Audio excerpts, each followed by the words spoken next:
Bonjour. On m'entend bien? J'ai deux problèmes, c'est que j'ai une petite voix et en plus j'ai du mal avec les trucs à mettre collés devant la bouche. Donc il y a des chances que je fasse ça. Donc, désolé. Vous me faites des grands signes si vous entendez plus rien. Donc on va parler de responsive web design et plutôt du futur du responsive web design. Donc comme son nom l'indique, des trucs qui vont être super sexy et qui marchent pas maintenant. Alors, petite présentation rapide. Je m'appelle Raphaël Gutter, j'ai créé Alza Création il y a quelques années. C'est un forum, une communauté sur les standards web. C'est devenu une agence web également. J'adore CSS. Je fais des CSS et je trouve ça bien. Et en plus, je suis content quand ça marche parce que maintenant qu'IE 6 et 7 sont morts, on peut en plus se dire que c'est plus que de la magie, en plus des fois ça marche. J'aime bien CSS. En guise d'introduction, pour comprendre comment j'ai cheminé ma présentation, si j'étais grossier, je dirais qu'aujourd'hui le responsive c'est un peu le bordel. Pour au moins trois raisons, parce que c'est instable, parce que c'est la jungle et parce que c'est compliqué.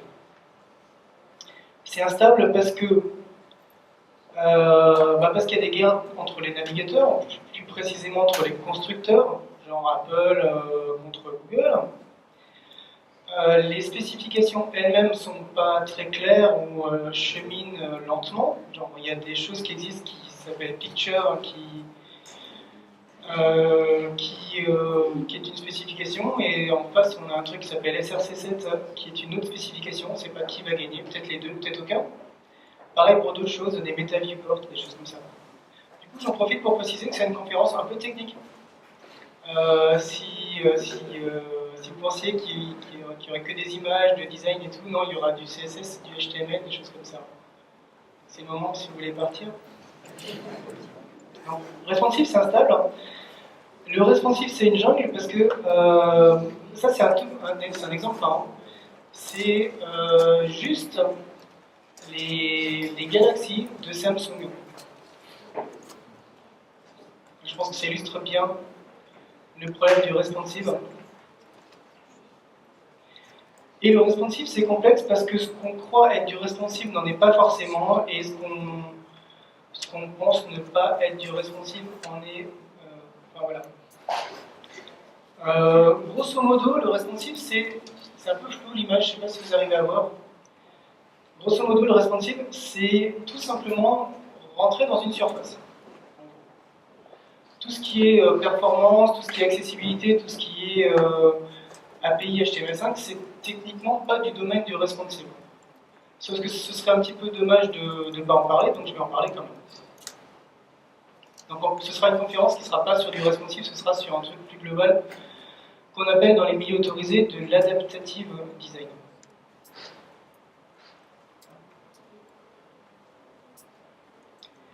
Il y a plein de trucs dont on pourrait parler, dont on ne parlera pas. J'ai choisi de faire un état des lieux en fait, des standards. Donc côté HTML, CSS, JavaScript.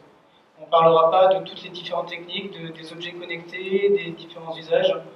Il fallait faire des choix et déjà là, il y avait de quoi dire.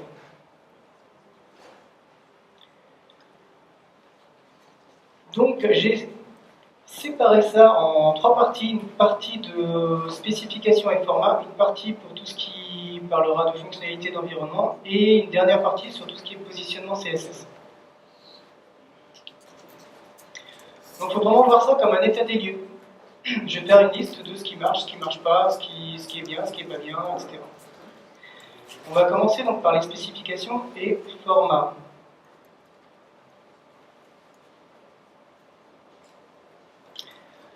À commencer par un premier format, le format SVG. Parce que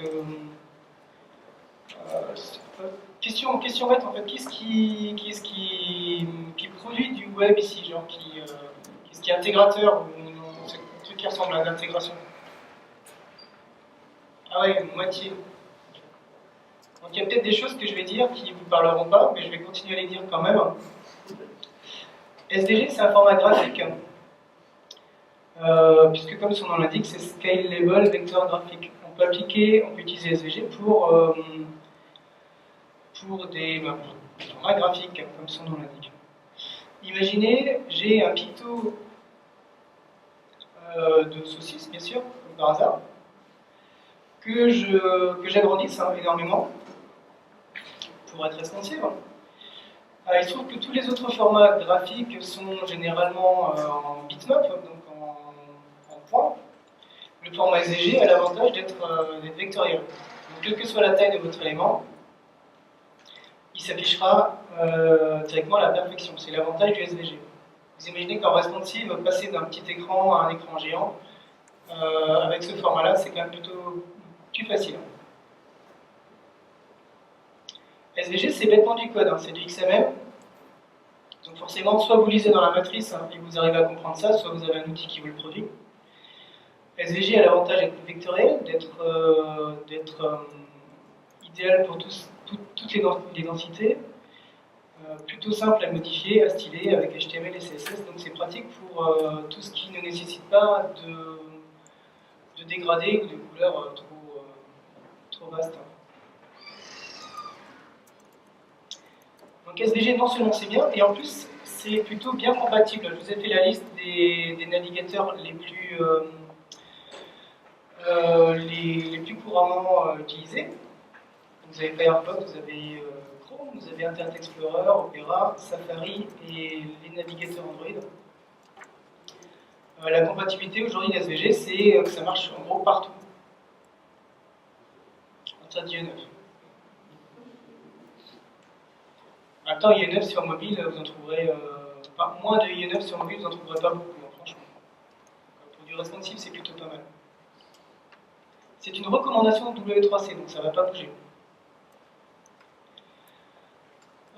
Des démos SVG, c'est pas très compliqué. Il suffit de trouver une page web inaccessible, par exemple. Est-ce que j'ai perdu le fil?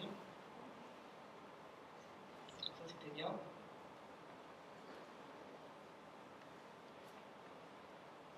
Sinon, je vous la fais après. Ouais, j'ai plus le fil. Ça va être vachement pratique parce que j'ai quand même des démos. Ok, pas mal.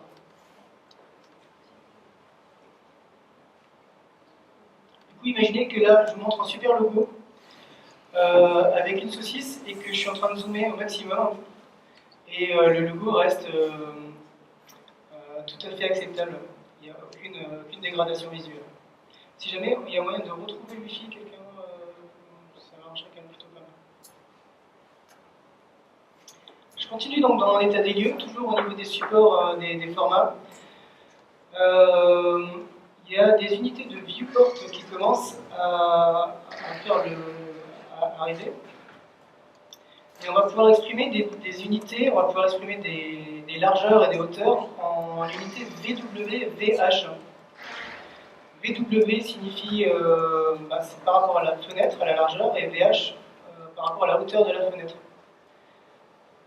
Alors ça n'a pas l'air super sexy comme ça, mais pour l'instant on s'amuse à utiliser des pourcentages. Les pourcentages sont par rapport aux parents de l'élément, ce qui complique beaucoup les choses quand le navigateur ne connaît pas la hauteur du parent, donc on est obligé de mettre une hauteur aussi, etc. Là on peut exprimer directement les dimensions par rapport à la taille de fenêtre, par rapport au viewport. On a des unités qui sont Vmax et Vmin, qui vont avoir l'avantage d'être figées quelle que soit l'orientation.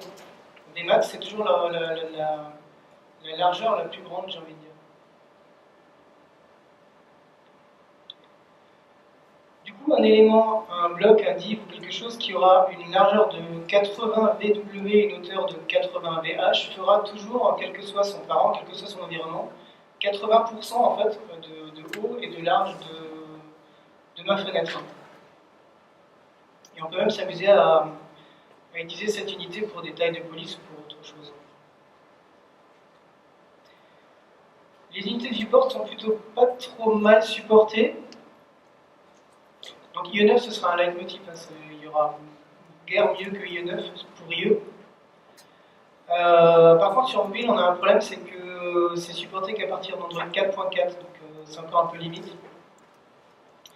Et en termes de spécification, c'est quasiment finalisé, c'est un candidat de recommandation. Là, j'ai des super démos.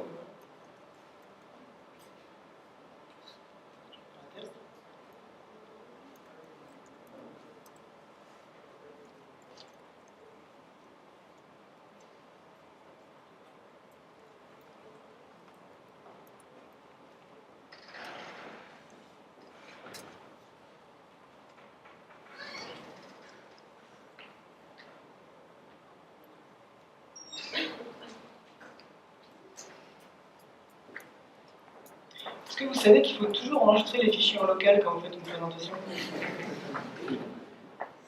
On l'a déjà dit?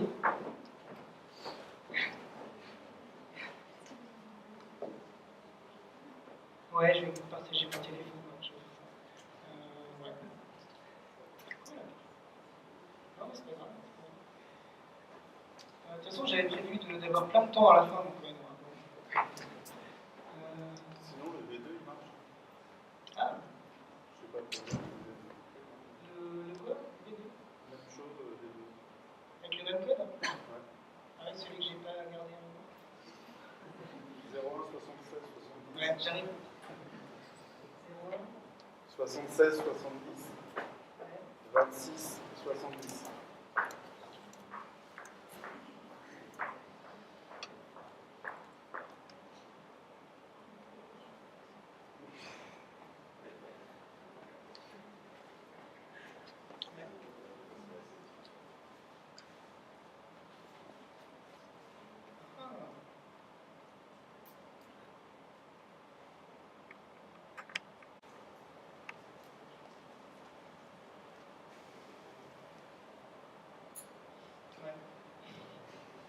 Chez moi, ça marche. Non, mais c'est pas grave, on fera ça. Vous imaginez que c'était vachement plus sexy quand même avec les démos. Sinon, je mettrai les liens, les slides en partage et il y aura les démos dessus. Autre standard en cours de route, une règle CSS qui s'appelle @viewport. Pour ceux qui ont déjà fait un peu de responsive, vous connaissez la meta viewport normalement. Un truc où on met content with égale device with initial scale égale 1, des choses comme ça, et qui vous permet de définir le niveau de zoom sur votre device. Alors, cette méthode viewport a été inventée par Apple. Ça, c'est le symbole pour dire que c'est pas standard. Donc c'est un truc propriétaire que tout le monde a suivi parce qu'il n'y avait pas trop le choix quand Apple a sorti son iPhone. Voilà, il y avait avant et après l'iPhone. Ce qui fait que non seulement c'est propriétaire, mais du coup certains se disent que on pourrait peut-être s'en passer un jour. Et c'est pour ça que des spécifications existent. Et ça s'appelle @viewport. On va pouvoir faire en CSS ce qu'on fait actuellement avec cette méta viewport.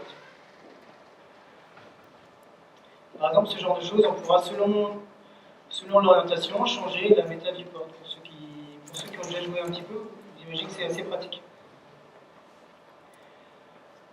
C'est forcément plus tout à fait aussi compatible. C'est reconnu par quelques navigateurs seulement, et c'est pour l'instant à l'état de brouillon. Donc, toujours dans cet état des lieux au niveau des spécifications, les formats d'images responsives. Ce qu'on aimerait faire en responsive, c'est essayer de ne pas trop surcharger soit nos petites connexions, soit nos petits écrans, et leur balancer des grosses images qu'on va juste rétrécir bêtement. On va essayer d'être un peu plus intelligent et de servir une petite image sur un petit écran et une grande image sur un grand écran. Ça consommera forcément moins de ressources. Pour ça, une spécification picture est en cours et permettrait de définir des seuils pour lesquels le navigateur va charger l'une ou l'autre image. Un picture permet de dire si j'ai un écran qui fait au moins 1024 pixels, alors je vais charger concombre big. Si mon écran fait au maximum 1023, alors je vais charger l'autre image. Et si je comprends rien du tout, je vais charger l'alternative. Du coup, on a tout gagné. le navigateur va charger l'une ou l'autre, mais pas les deux. C'est ce que j'ai essayé aussi.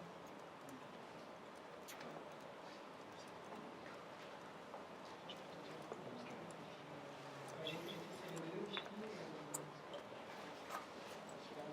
Je lance un partage internet, ça peut marcher.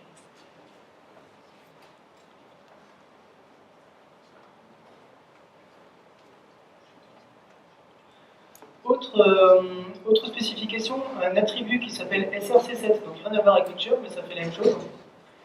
Et le principe, c'est dans cet attribut-là, on donne un seuil, cette fois-ci minimum ou maximum, ça dépend de ce que vous voulez. Et là, le navigateur va comprendre si j'ai un écran qui fait au maximum 1024 de large, à large je charge concombre small, et sinon, ou alors si je comprends rien, je charge ce qu'il y a dans le src.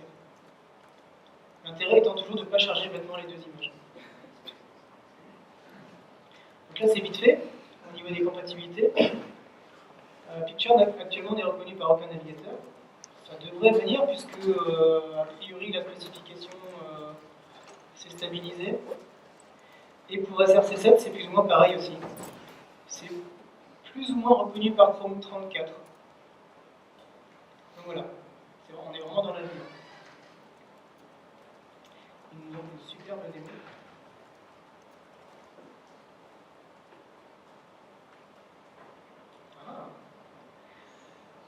Sur Elsa Création, je ne sais pas si vous connaissez Elsa Création, je pense qu'on m'a dit que c'était bien. Il y a un article sur SRC7 et l'idée c'est il est censé charger l'image HD que s'il reconnaît l'attribut SRC7. Comme j'ai beaucoup de chance, je suis sur Chrome 34, donc ça marche mais que chez moi. Si vous avez Firefox ou autre, c'est pas la peine d'essayer.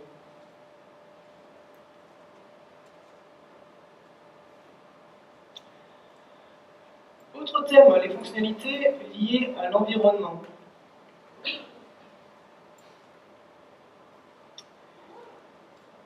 Ça fait également partie du responsive web design puisqu'on va pouvoir,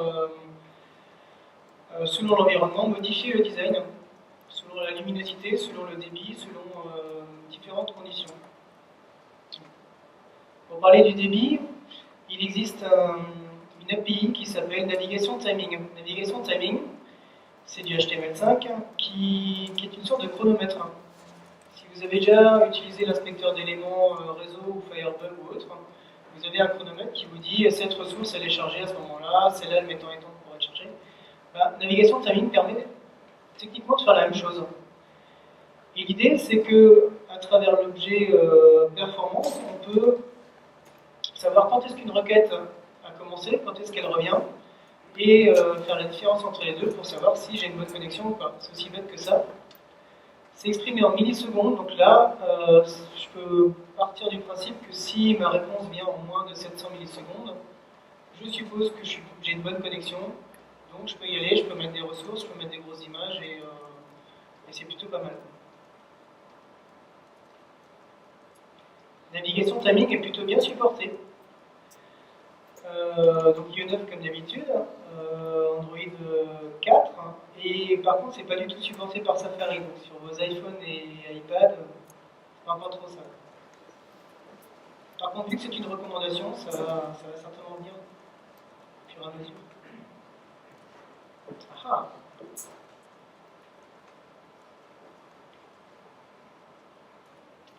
Donc, petit exercice, petite démo. À travers un test qui va me dire est-ce que ma connexion est suffisante? Là oui, elle est bonne. Est-ce que ma densité de pixels est suffisante pour charger l'image haute définition? Non, j'ai un écran de densité 1, donc il ne va pas charger l'image haute définition. Si j'avais un écran de densité supérieure à 2, au hasard un Retina, ce genre de choses, il fait un double test, il teste la densité, et il testerait la connexion. Si les deux sont corrects, alors il va balancer la grosse image. Ce qui est plutôt plus pertinent que de s'intéresser que à la densité, à mon avis.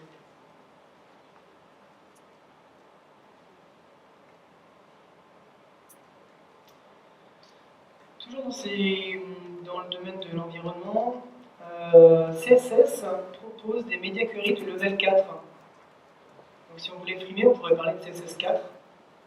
En fait, c'est juste parce que les CSS3 media queries sont finalisés, et comme le droit de revenir dessus. Le W3C a appelé ça level 4. Les CSS Media Query level 4 permettent de cibler le type de pointeur, le type de dispositif de pointage. Donc est-ce que c'est un doigt, est-ce que c'est une souris, est-ce que c'est un stylet, quel est le niveau de précision. Ça, on va pouvoir le faire. Je dis on va parce que je vous préviens tout de suite, c'est du futur. Avec les Media Query level 4, on va pouvoir savoir ou non si c'est un écran tactile, ou si plutôt s'il supporte le survol ou pas, le vrai survol de la souris ou pas. On va pouvoir détecter la luminosité, ça les écrans savent déjà le faire, hein. On va pouvoir le cibler en CSS. On va pouvoir cibler si JavaScript est supporté ou pas. Ça me semble un peu moins excitant. Exemple pour le pointeur. On va pouvoir définir le niveau d'acuité du pointage. Est-ce qu'il y en a pas, tout simplement? Est-ce que c'est pas un écran tactile du tout? Est-ce que c'est un pointage limité ou est-ce que c'est un pointage fin? Et en fonction de ça, adapter le design. Mon Media Query dit si j'ai un pointeur large, donc genre un doigt, et pas fin, c'est un peu con, il faut faire les deux. Donc si c'est pas fin et que c'est large, dans ce cas-là, j'agrandis mon bouton. Parce que je sais que je cible un média tactile. Et pour la luminosité, on a trois valeurs. On peut utiliser dim pour l'environnement sombre, l'environnement normal et l'environnement washed, qui serait très clair. Et là aussi, on peut adapter le design en disant si je suis dans un environnement très clair, je vais pouvoir exploiter un autre truc du futur, qui sont les filtres. Avec les filtres, on peut jouer sur la luminosité du site en passant par HTML. Voir les contrastes. Je peux rajouter du contraste parce que je sais que je suis dans un environnement plus difficile. Un jour. Un jour. Ça bouge, hein. C'est juste que les navigateurs sont pas prêts. C'est tout. Partie suivante. Ah oui, du coup, pour faire des démonstrations, c'est vachement plus compliqué là-dessus.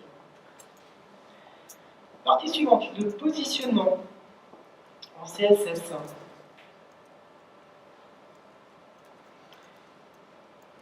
Figurez-vous que la plupart des modules de CSS3 sont nativement prévus pour être responsive.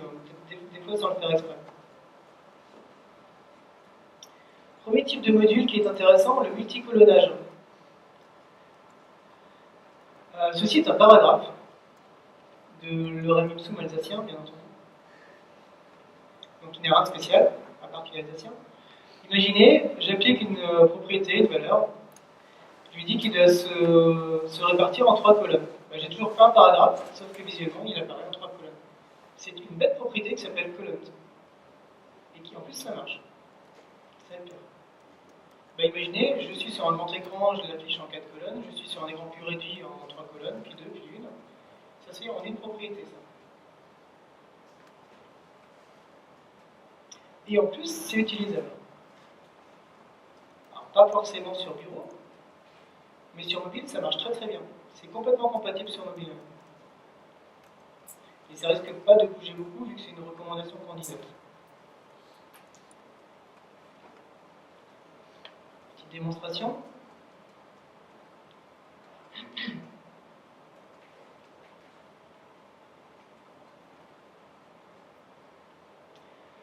Donc imaginez une navigation. C'est tout simplement une liste de liens.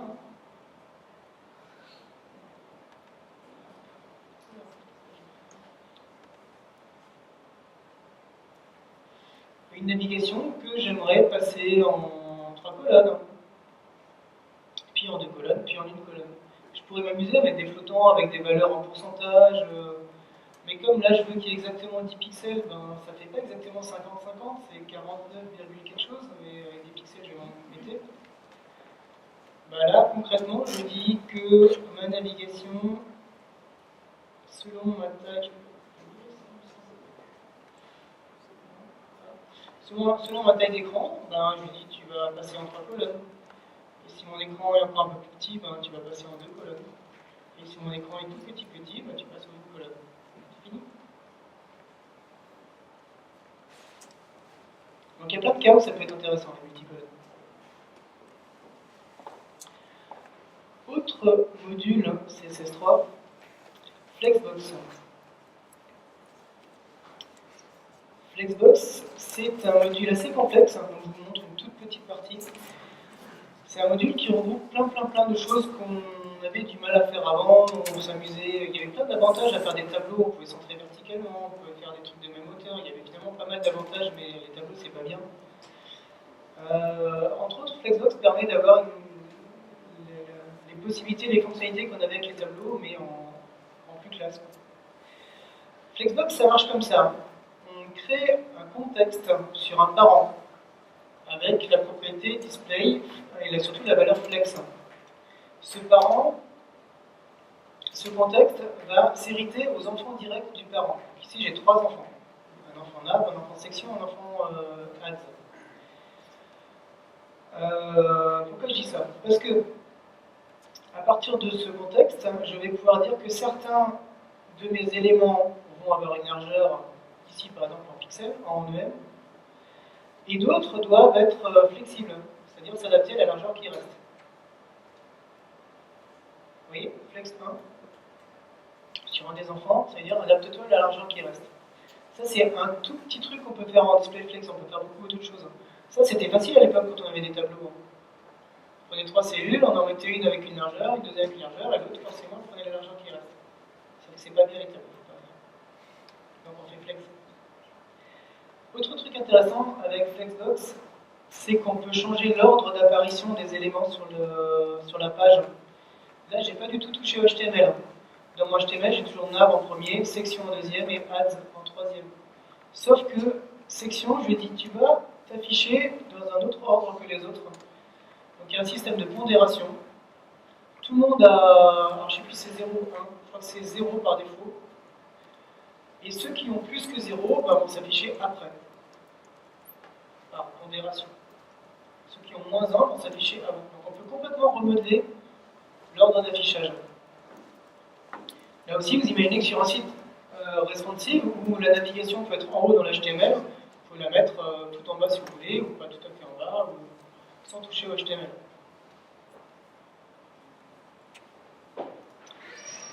Alors Flexbox, c'est pas si récent que ça existe depuis 2009, et du coup c'est plutôt assez bien compatible, mine de rien. Nonobstant toujours les mêmes, hein, mais sur mobile c'est plutôt utilisable. Et ça a peu de chances de changer puisque c'est une recommandation candidate. Donc Flexbox, si vous n'avez jamais entendu parler, bah, commencez à vous renseigner. C'est un module qui offre de nombreuses possibilités et en plus qui est utilisable en production. Avec des pincettes.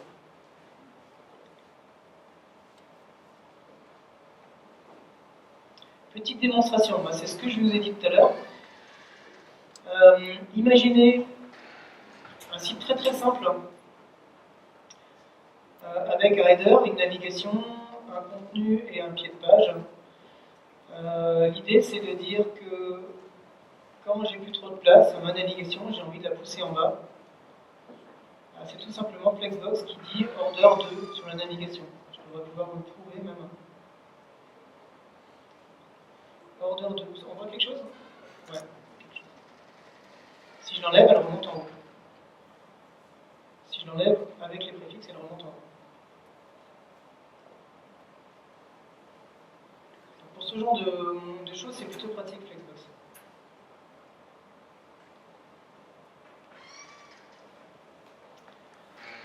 Toujours dans les modules de positionnement CSS3, un autre module qui s'appelle Grid Layout. Grid Layout, ça va plutôt être pour créer des grilles, pour créer des gabarits, pour créer des templates. Avec Grid Layout, on crée aussi un contexte, sauf que c'est plus avec DisplayFlex, c'est avec DisplayGrid. Donc vous créez un contexte sur un parent, vous lui dites je veux créer 2 colonnes. Ma première colonne va faire 200 pixels, ma deuxième va faire un FR.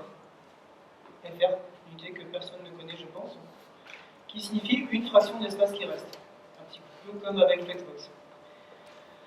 Concrètement, je crée un contexte sur le parent et mes enfants directs, je peux les placer, pas les enfants en fait, non, je dis n'importe quoi. Je crée un contexte quelque part dans le CSS et après n'importe quel élément du HTML, je peux lui dire tu vas t'afficher dans ma colonne 1 et toi tu vas t'afficher dans ma colonne 2.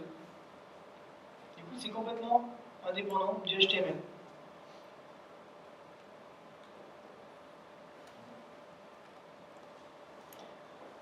On peut bien sûr avoir des colonnes et des lignes. Là, je crée toujours un environnement quelque part, un contexte. J'ai toujours deux colonnes, une qui fait 200 et une qui fait l'espace qui reste. Et j'ai deux lignes, la première, donc le header, qui fait 10 caractères en gros, et l'espace qui reste en hauteur. Et après, je dis, ben, mon élément HTML qui est quelque part n'importe où dans le HTML, qui s'appelle nav, va se positionner en grid colonne 1 et en grid row 1. Et mon élément HTML quelque part complètement ailleurs, qui s'appelle article, il va se mettre en colonne 1 et en row 2. Et à l'écran, ils vont apparaître comme ça. C'est plutôt intéressant de se dire que, du coup, il n'y a plus du tout aucune relation entre CSS et HTML. On a complètement séparé les deux. On peut avoir un ordre HTML, la structure HTML qu'on veut. Sauf qu'en CSS, on dit, ben, toi tu vas là, toi tu vas là, toi tu vas là. Ce qu'on ne peut pas faire avec des tableaux, par exemple. Le truc intéressant, c'est qu'on peut nommer ces zones. Là, c'est une variante de la syntaxe précédente. Je crée toujours mes deux colonnes, sauf que la première, je dis qu'elle s'appelle nav. Je peux l'appeler photo si j'en dis. La deuxième, je dis qu'elle s'appelle section. Celle-là, je dis qu'elle s'appelle article. Et celle-là, je dis qu'elle s'appelle assign. Ce qui fait que moi, derrière, au lieu, je n'ai plus besoin de connaître la position des colonnes. Je dis que nav doit s'afficher dans la zone que j'ai appelée nav, que article doit s'afficher dans la zone que j'ai appelée article. Si demain, ou si en responsive, j'ai envie que article s'affiche ailleurs, bah, je change juste ici article, je dis qu'il doit s'afficher dans la zone qui s'appelle section, par exemple. C'est complètement modulaire. Ça n'a pas l'air d'être excitant comme ça, mais en fait, c'est excitant. Bah, imaginez, en responsive, le principe c'est que vous n'avez pas du tout à toucher au HTML, vous changez tout simplement la grille de départ, vous changez votre template uniquement en changeant les valeurs de colonnes et de rows. Exemple, sur grand écran, je dis que je veux deux colonnes et deux lignes. Sur petit écran, je change quasiment qu'une ligne et j'ai entièrement remodelé mon affichage. Là, je lui dis tout simplement que je veux que des rows.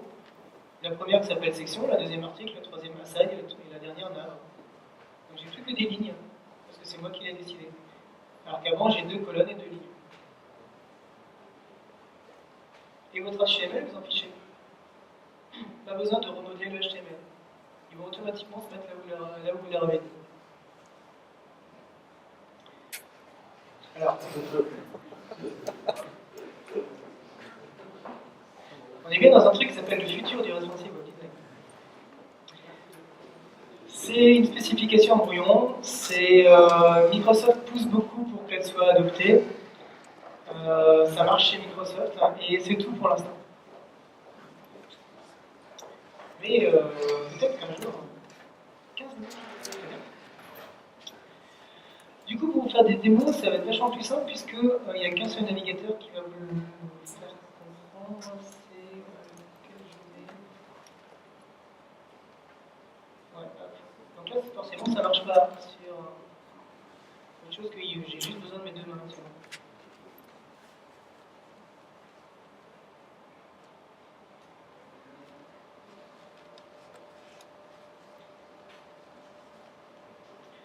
Voilà, le truc là est passé en gris parce que Internet Explorer, je le connais. Là, imaginez que j'ai juste créé un environnement, un contexte qui dit je veux un header, je veux ensuite un nav, une section, je veux une zone qui s'appelle footer, et après mes éléments HTML, je les balance dans les zones qui m'intéressent. Et le truc bien, c'est que je peux changer ma grille aussi facilement qu'en une ligne de CSS, plus ou moins. Comment ça marche avec l'inspecteur des zones? Sinon, on peut me croire sur parole.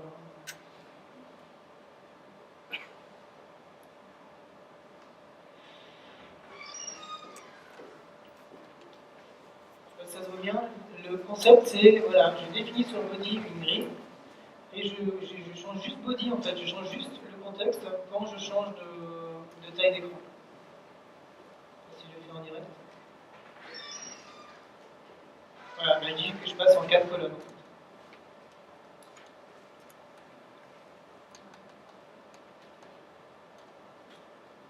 Comme il ne me reste que 15 minutes, je ne vous montre pas les autres, mais vous en profiterez pour installer IE10 chez vous et pour tester.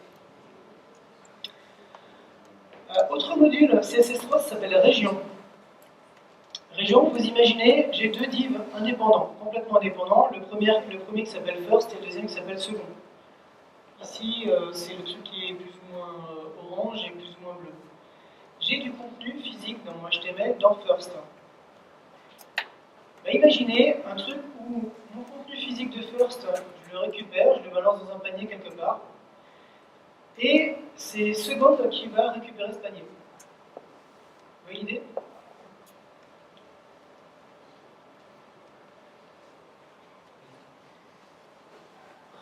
Toujours pas. Je montrerai bien une démo, mais c'est un peu compliqué. Parce que le support est un peu compliqué. En fait, le seul qui supporte à peu près, c'est Safari, mais il ne le dit pas.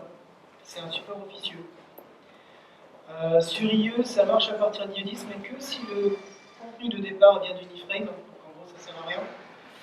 Et sur Chrome, ça marchait à partir du moment où le visiteur a lui-même activé un flag dans sa configuration. Donc en gros ça marchait pas, et surtout que maintenant ça marche plus. Enfin bref, c'est compliqué. C'est un module qui est très excitant parce qu'on peut vraiment bouger n'importe quel élément, le mettre n'importe où, ailleurs. Genre se construire une navigation avec plein d'éléments qui sont n'importe où ailleurs. Sauf que je ne peux plus vous faire de démo parce que je suis passé à Chrome 34 et que ça marche plus sur Chrome 34. Donc vous imaginez que le support il est un petit peu limite, on ne sait pas trop ce que ça va donner. J'ai une confirmation de quelqu'un du W3C qui m'a dit que Microsoft était très intéressé par cette spécification, surtout depuis que Chrome l'a laissé tomber. Et du coup, on ne sait pas. On ne sait pas ce que ça va donner, si ça. En tout cas, c'est bien. J'ai fait le tour en fait de cet état des lieux. Je vous propose un petit truc si vous ne connaissez pas votre mobile. J'ai fait avec d'autres un outil qui s'appelle mydevice.io. Vous allez dessus, il vous donne rapidement vos informations et surtout les choses que votre navigateur supporte.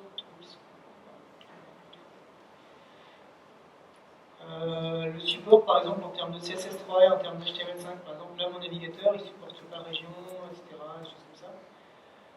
C'est plutôt pratique pour connaître un peu ce que votre navigateur supporte ou pas. Et pour résumer de ce qu'on a vu, grosso modo, ce qu'on peut utiliser aujourd'hui, c'est SVG, parce que ça marche partout sur mobile. C'est les règles add-viewport, parce que au pire, vous avez une meta-viewport en HTML5, enfin HTML. Du coup, votre add-viewport vous permet d'écraser la meta-viewport si vous l'avez déjà. Et un jour, comme ça, vous pourrez enlever votre meta-viewport, le truc propriétaire d'Apple. Navigation timing, ça marche dans pas mal de devices. Des choses dont on ne va pas parler parce qu'on n'a pas le temps, mais les API de Touch et de Pointer Events, les multicolonnes, Flexbox et un autre truc dont on n'a pas parlé qui s'appelle Match Media. Tout ça, c'est relativement nouveau, mais c'est relativement utilisable en production, avec des pincettes forcément, dès aujourd'hui. Le truc où il faut attendre encore un petit peu, ça va être les unités de support, donc VH, W, etc., les unités de résolution qu'on n'a pas parlé. Add support, c'est une règle qui permettra de... Est-ce qu'il y en a qui connaissent Modernizer ici? Quelques-uns. Add support, ce sera un truc natif qui permettra de savoir si un navigateur supporte une fonctionnalité ou pas. C'est pratique. Et un jour, il y aura Picture ou SRC7 qui sera supporté. Et ceux dont on ne sait pas trop ce qui va se passer, il y a les médias query CSS4, il y a l'API de batterie, il y a Grid Layout et Région. Voilà, en l'état des lieux. Mais grosso modo, il y a quand même des choses intéressantes, et puis demain, ça marchera vachement mieux qu'aujourd'hui. C'est ce qu'il faut se dire.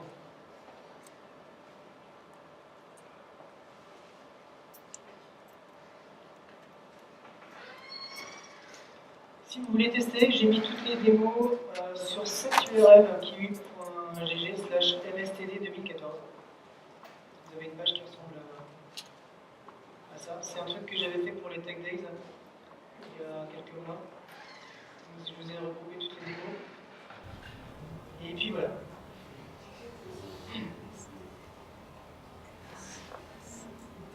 Si vous avez des questions.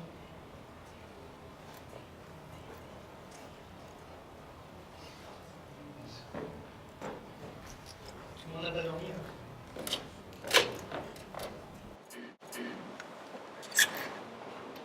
Est-ce qu'il n'y a toujours rien de prévu pour faire des bodies de table facilement scrollables? Des bodies de table? Les tables en fait. Ah, tes bodies? Non, c'est pas Ouais, ça. quand on veut faire une en-tête fixe Avec un des truc lignes scrollables, il n'y a toujours pas moyen de faire quelque chose d'élégant. D'élégant ou qui marche? Enfin non, d'élégant, parce que généralement il faut régénérer, générer la table deux fois et puis C'est jouable si t'as. masquer le... On n'entend pas. Ouais, je pense que non. Si tu as structuré ton tableau correctement avec un TL, un T-body, c'est bon. Parce que ton T-body, tu peux mettre du overflow, scroll et des choses comme ça. Si au départ ton tableau c'est de la merde, c'est vachement plus dur. Je crois que même avec les TED, on Tu peux ne peut pas mettre de scroll juste sur un T-body. On peut parce que tu peux détourner visuellement ton rendu de tableau. Tes tableaux en fait c'est des display table, table cell, table row. Ah, pardon. Elle peut changer le rendu, tu peux très bien dire que tes body c'est un display bloc. Donc tu peux modifier toute l'apparence de ton tableau. Et à partir du moment où tu dis que c'est un display bloc, tu peux lui mettre un overflow scroll ou auto. C'est jouable. Ouais. Enfin, à l'époque, je me demande si je n'étais pas tombé sur cette création justement. Et la solution que j'avais vue, en fait, c'était vraiment faire deux fois le tableau et de masquer le... C'est une technique, c'est pas la plus élégante.